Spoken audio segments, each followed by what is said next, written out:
going to take a very different line and discuss what I see as another very neglected aspect of sociology and how we conceive the social world, and that is the issue of process.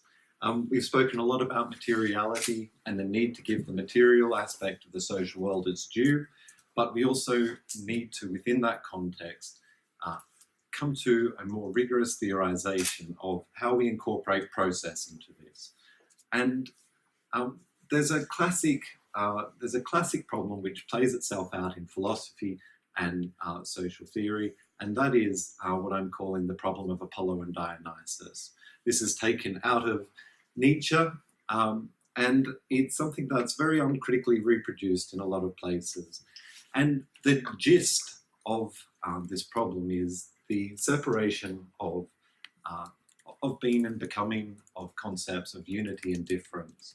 So Apollo is very much a sort of analytic category and encompasses terms like seriousness, stasis, necessity, form and order, monolithic structures, abstraction, form, consistency, clean lines, you name it. This is Apollo, he's the god of light.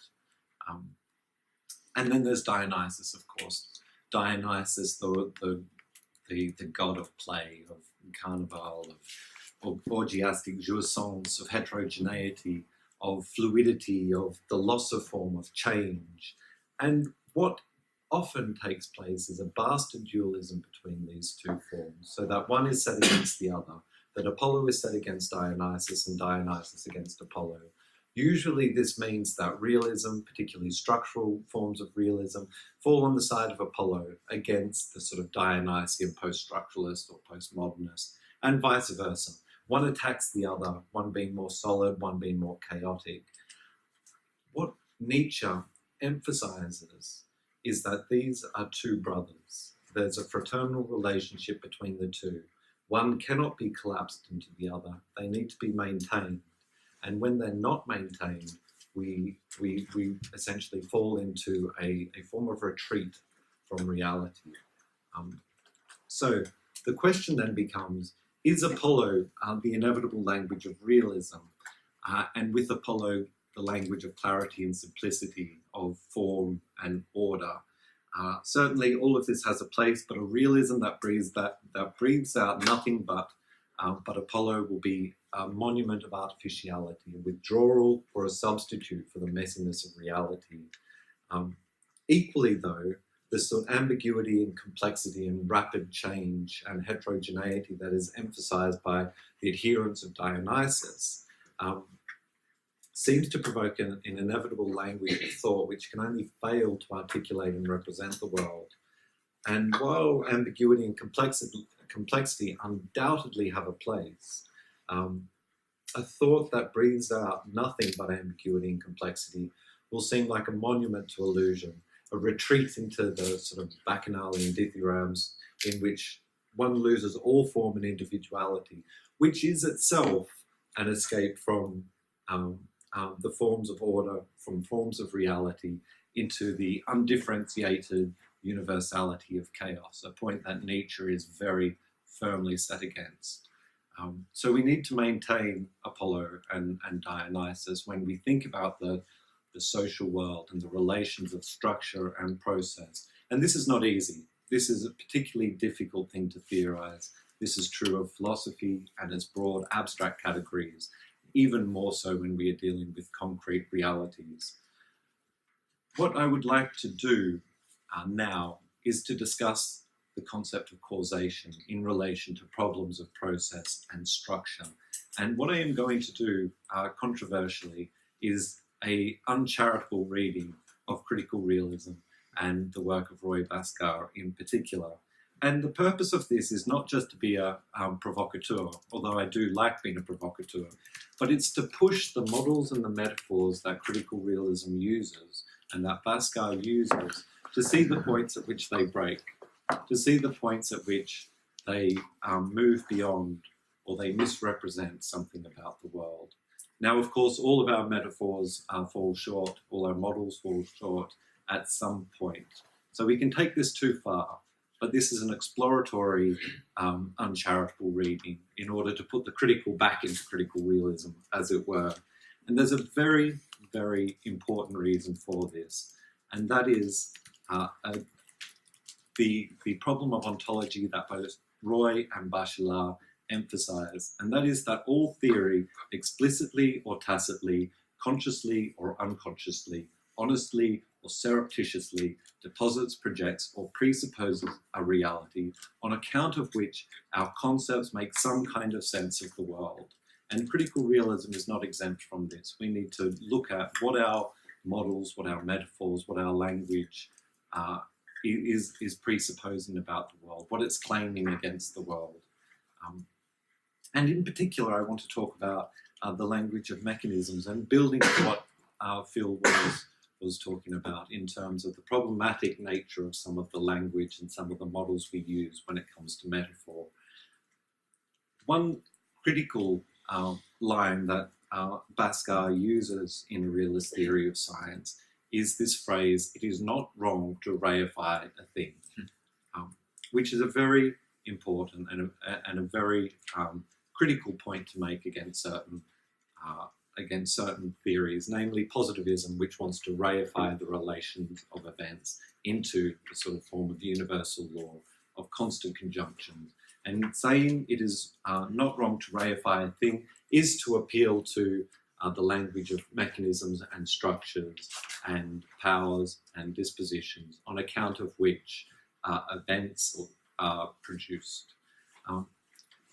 However, this is also a point which can cause a certain retreat into an Apollonian certainty. And the next quote I want to show you is one that is reproduced in both DeLanda and Levi-Bryant and used to critique what they see as Bhaskar's essentialism. So let's have a look at this. The world consists of things, not events. Most things are complex objects, in virtue of which they possess an ensemble of tendencies, liabilities, and powers.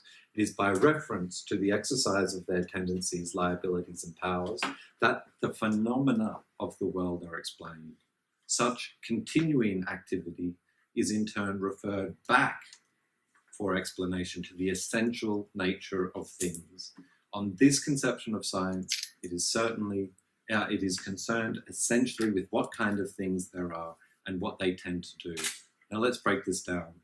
Let's go back. And we see some interesting words that continually reappear. We clearly have this language of things, of objects, the way in which objects possess certain powers, tendencies, and liabilities. We also have this interesting phrase, such continuing activity is in turn referred back for explanation to the essential nature of things.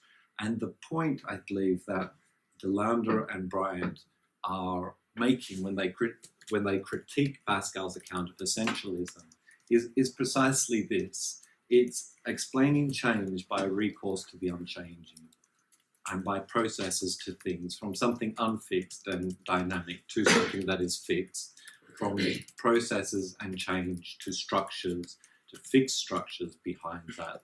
Now, essentialism is perhaps the wrong language with which to couch this, and I think Andrew Sayer makes a very important defense of essentialism.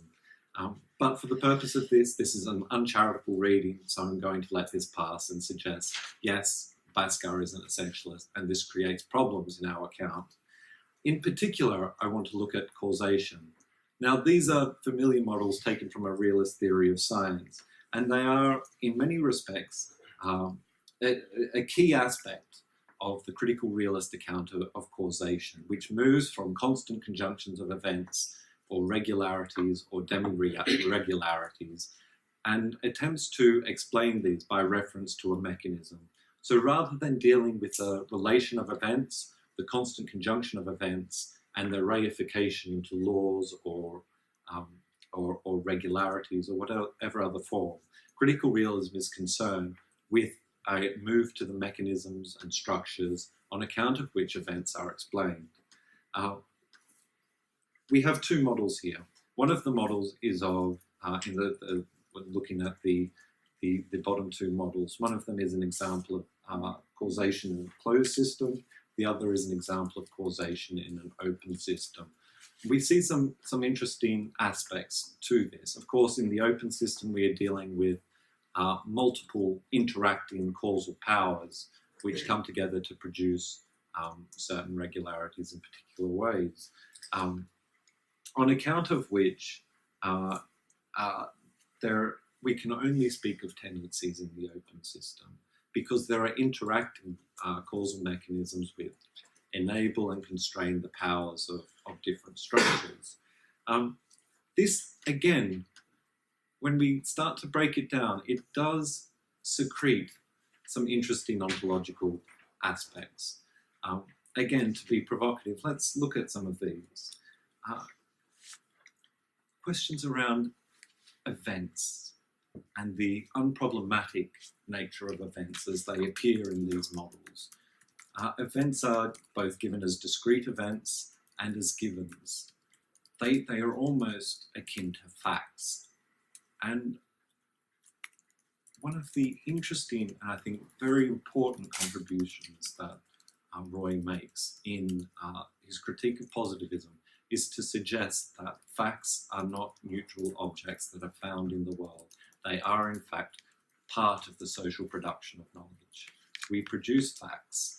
We define things according to particular interests. Now, we can take that too far, and of course, people have taken that too far, but there is a need to acknowledge that this language of events, language of facts, is caught up in a process, a social production of knowledge. Again, we can take this too far. There is always a basis upon which this takes place. But I want to leave that aside to the more interesting question of mechanisms and the manner in which, in a very peculiar way, we might even argue that there is a Humean legacy which seeps back into the critical, into Roy Bhaskara's account of mechanisms.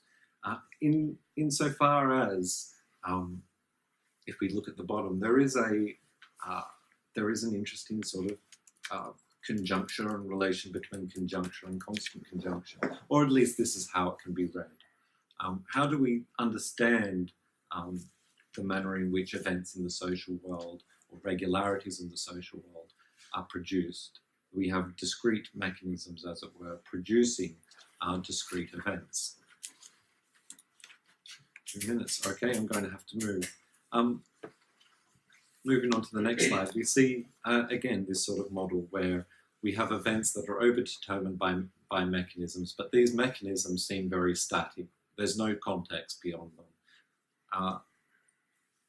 And this, I believe, creates, if we transpose this unproblematically to the social world, we are going to run into a series of problems. Namely, when we think about the social world, when we think about generative mechanisms in the social world, or any explanation in the social world rests on the given that the initial conditions in any concrete social explanation must always include a tacitly presupposed reference to some or other social relation. And just to go to quickly skip through this, we can see that when it comes to the social world, there is an increasing dynamic and heterogeneous aspect to it. We are concerned with production, reproduction, mutation, transformation, continual remoulding and incessant shifting of the relatively enduring relations presupposed by particular social forms and structures that is sociology's distinctive theoretical interest. So what we have here is a relation between structures and processes, of changing structures and changing structures which produce particular processes. Now, against these kind of models, I want to very, very briefly put forward two other models. The first is one we have just spoken about, which is put forward by Stephen Mumford and Liil Anjum as a critique of the Humean account, which presupposes the cause and effect, mechanism and result. Instead, what we find is a simultaneity of cause and effect, such that one is always in the mode of production, in a process of production with the other. The second model is of overlapping and overdetermined processes of production. So this model comes from Deleuze, where he's concerned with the concept of machines plugged into machines as a language for understanding the relationship between structure and process, that we have flows directed by machines. Now, this language can become deeply problematic insofar as if it collapses the tension between structure and process, we end up with a completely fluidic account of the social world. This is not what Deleuze is trying to do, but this is certainly how many Deleuzians have understood his work. The alternate problem is that process becomes completely structured and loses that dynamic tension for a rigidity produced by structures. Let me just go on to give an example just to ground some of this.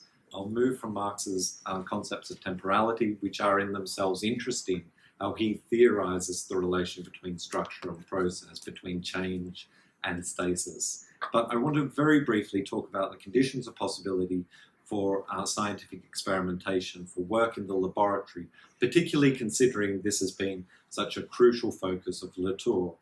And I briefly want to talk about the interesting interaction between the different elements, the different conditions of possibility for understanding work that takes place in the laboratory. And as you can see, there are material forms, there are practices, there are social resources, and there are forms of expression. Insofar as to understand the activity in the laboratory, we are concerned with people, communities, what Bachelard calls the scientific city.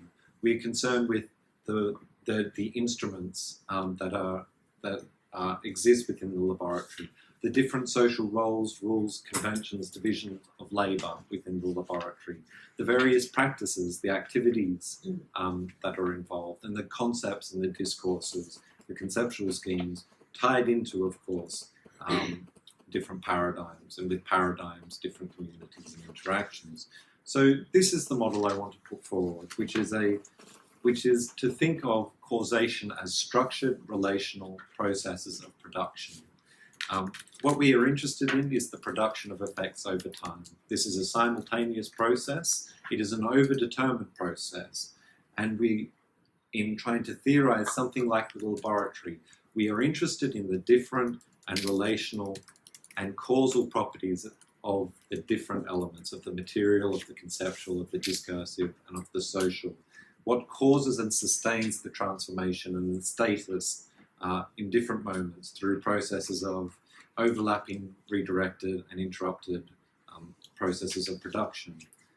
In this, you'll notice we are concerned with not only overlapping causal mechanisms, overlapping or overdetermined causation, but we are also concerned with overlapping in different temporalities. And so to finish on the final slide, if we are to think structured relational processes of production, we also come across this very, very interesting aspect, which I'm going to call the combined and uneven development of any social phenomena.